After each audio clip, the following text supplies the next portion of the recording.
India's history is rich. Birthplace of Sanskrit, incubator of religions, home to architectural wonders. Everywhere you look, you see signs of a magnificent past. Throughout this past, we have faced our shares of problems too. And if there is one thing Indians have learned to do best, is to solve problems. The Vedic period solved problems of numbers and astronomy. Sushruta Samhita solved problems of medicine. And in ancient past, Indians have solved problems of urban planning and architecture. In short, problem solving is what we do best. And the best problem we ever solved, the greatest solution we ever developed, is the one that doesn't exist at all. The problem of zero.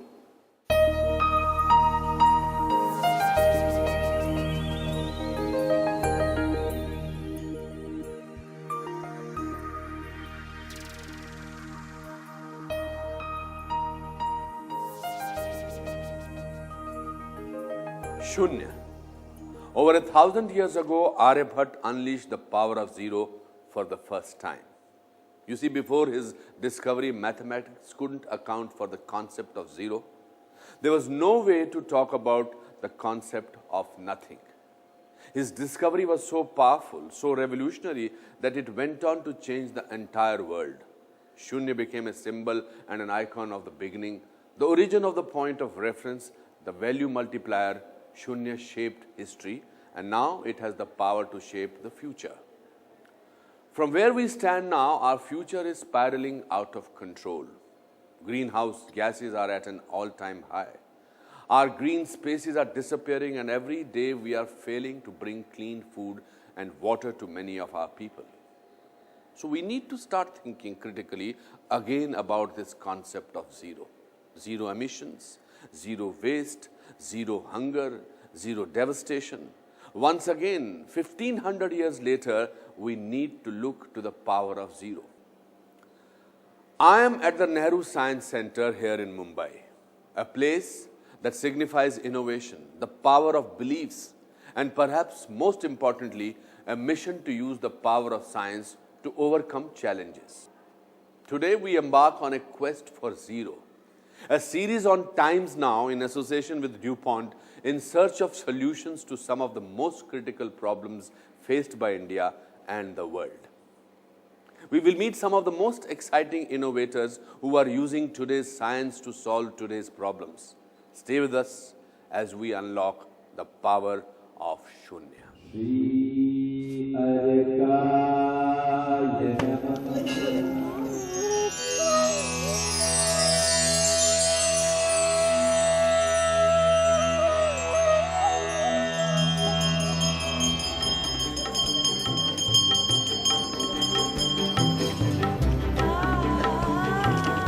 The power of zero dates back to around 458 AD when Aryabhatta, a scholar, mathematician, and astronomer, introduced the concept of zero for the first time. The discovery unlocked the mystery and power of numbers, and the world was never quite the same. There's no doubt about it at all that Aryabhatta's understanding of zero was very important, because it's just not an empty space, it was a place in mathematics and numerals. In that sense, it helped solve a large number of problems.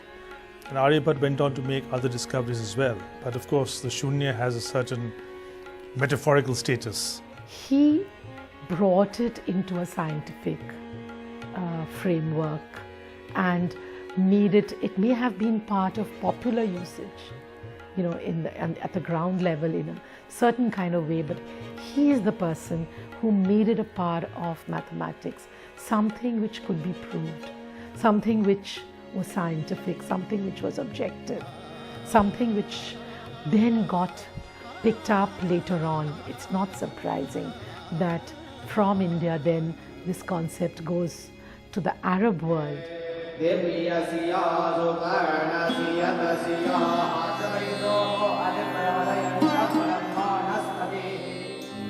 Conceived as a symbol of Brahman, the zero produces all numerical figures but resists being limited to any particular value.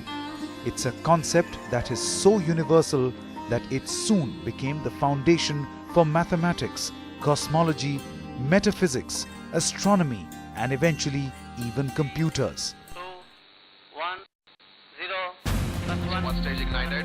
The idea spread around the world like wildfire, influenced major fields, professions, industries, and scholars. India had quite a range of great scientists in the ancient times. And one must not also forget the contribution of the Nyaya school and the Vaisheshika school, especially in terms of logic and physics. Charak Samhita, the medicine, Shrut in anatomy. Bodhan's theorem was again a very powerful mathematical finding. And it hasn't just been in ancient times that India has thrived in problem solving. In some recent times too, we have made a name for ourselves. Jagdish Bose was a great biologist, and he did something experimental in biology which is kind of earth-shattering. He started as a physicist. Then we had C.V. Raman, we had Meghnad Saha. We had a lot of distinguished scientists who have got the Nobel Prizes, made the impact. Chandrasekhar was an astrophysicist. So we have been able to meet the challenge of Western knowledge and put our imprint on it. There was the idea that India will become a cheap goods exporter. That completely failed. Instead, we became an exporter of brain-intensive goods. We're exporting software. We're exporting auto industries on the basis of constantly having new designs. We become a very big exporter of pharma, which again is a relatively high-tech sector. So we switched from the concept of low-wage, low-tech exporter to high-wage, high-tech exporter. Today, there is a need for India's modern-day problem solvers to adopt this same fervor as the innovators of history. But today's problems are bigger than ever, and we will need to collaborate among each other in order to develop solutions. In other words, we need to share our knowledge among each other. If you've done it in the past, we can do it now. But to do it now, there has to be a very clear change of perspective.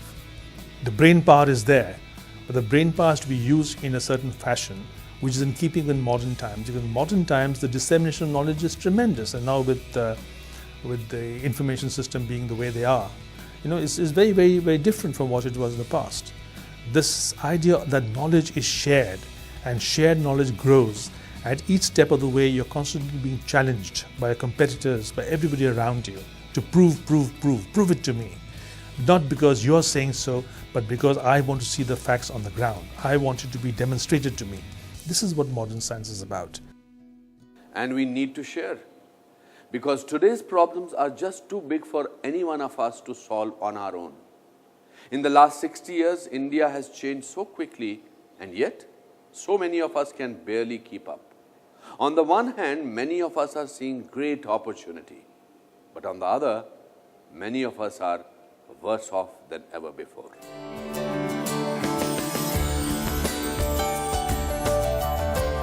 This is India's financial center, Mumbai. And alongside the greatest wealth in the world is Dharavi, Asia's biggest slum. And that's just it. Development is this tricky, double-edged sword. As we grow, we provide for some, but we disappoint others. We have 200 million hungry. We have 300 million illiterate. We need to worry about water, sanitation, literacy. I think these are the real challenges that we need to focus on. So innovations today need to really focus more on how do we improve lives of millions and millions at the bottom of the economic pyramid. Meanwhile, our infrastructure can barely keep up. On the one hand, we see mind-blowing inventions in our consumer electronics, and yet 400 million Indians lead unelectrified lives. Many parts of the country are disconnected from roads, and access to clean drinking water is a huge problem. Infrastructure must be expanded as efficiently as possible. We need expansion everywhere. More roads, more power, more schools, more doctors. We need excellence because quality of our work is pretty poor. And we need equity. Expansion, excellence and equity. So we can make sure that the poorest of the poor do have access to a lot of these things. But again, as we expand, how can we make sure that we avoid the double-edged sword of development? Is there a way to innovate and grow without leaving people out of the equation or causing more problems? Well, one small example of how to do this may come in the most unlikely of places, in waste.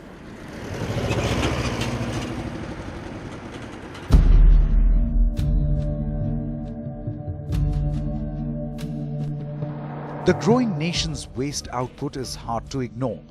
We generate 960 million tons of waste every year, which ends up in toxic landfills. This number is only going to grow. But it may be that the very thing we think is a problem could actually be a solution. A waste can be a very, very valuable product. If you neglect it, it's a menace. If you exploit it, recycle it, use it for energy, it's a good project. And so we have to kind of, gobar gas, for example, make gas from gobar. Those sorts of things we have to innovate, and what we have to do is relate all our efforts to make quite sure that 1 billion plus people in the world who live in India, and many of whom are very poor, actually benefit from science. In other words, it may be that the solutions are right before our own eyes and we just need a little science and creativity to make them happen. You see, in India, every third person is a young person. And by 2020, India is set to become the youngest country in the world. This means if we invest in our young people, we will be able to create a generation of creative and scientific thinkers. In other words, we will create modern-day Aryabhats who can address our modern-day problems. After the break, we will introduce you to some of these innovators who are embarking on 21st century quest for zero.